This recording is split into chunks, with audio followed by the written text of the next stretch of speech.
Alisha. I'm doing my MPhil in Energy Technologies at the Department of Engineering, and my thesis research is on a nuclear air breaking combined cycle, or NACC.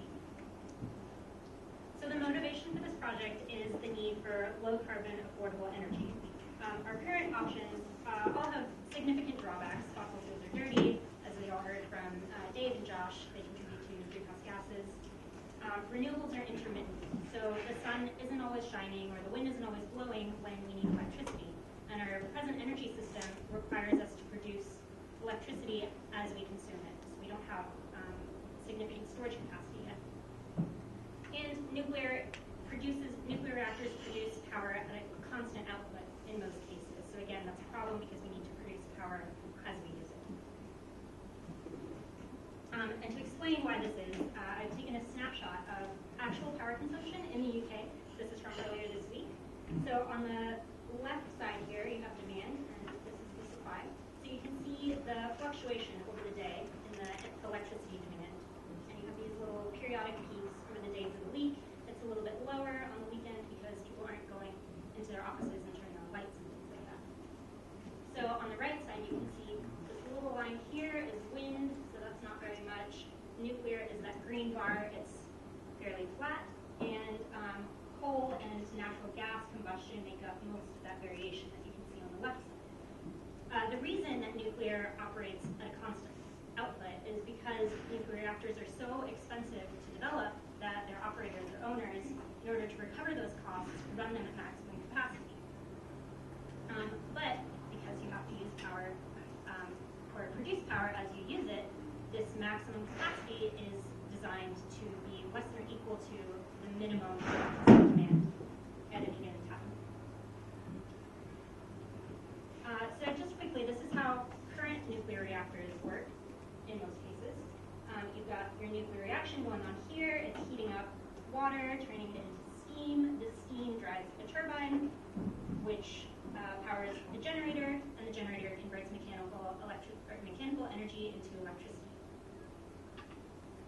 As I said, this almost always operates at a constant output. So a gas turbine is interesting in this context because it's very good at producing variable power. You can change the power output very quickly. And I think this is a cool picture because it shows the scale of a typical gas turbine. There's a tiny little man on it working on it. And this is how a gas turbine works for the Brayton cycle, as it's called, compared to the steam cycle I showed earlier. So your air comes in, it's compressed. You do need energy to compress the air. The hot compressed air is combined with fuel, an additional energy input, and this explodes basically through your turbines, which give you energy out on electricity. So we can put those two concepts, the nuclear reactor and the gas turbine, together in this hybrid system, which is the nuclear air breaking combined cycle. So here's your nuclear reactor. The blue arrows are showing a liquid salt that's used as a coolant to carry the heat away rather than the water, the steam that was used in the conventional nuclear reactor. The salt exchanges the heat with air, and the air goes into the gas turbine. So the advantage of this is the air is preheated, and you need to put in less additional energy to drive that gas turbine. And then the exhaust is still hot from the gas turbine, and you can use that hot air to produce even more electricity via the traditional steam cycle. So this is what that looks like in a little thermodynamic diagram. You have your nuclear energy coming in the form of that liquid salt, exchanging the heat with the air. So you need less energy to come in as fuel and get the same or maybe even more energy out. And the advantage of this is you can vary the fuel that comes in to change your power output.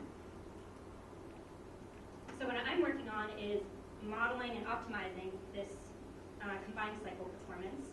I'm looking at particular scenarios such as how can we maximize the efficiency in peak mode when the gas turbine is running at full capacity. And if I have time, I might look at some other scenarios like base load or variable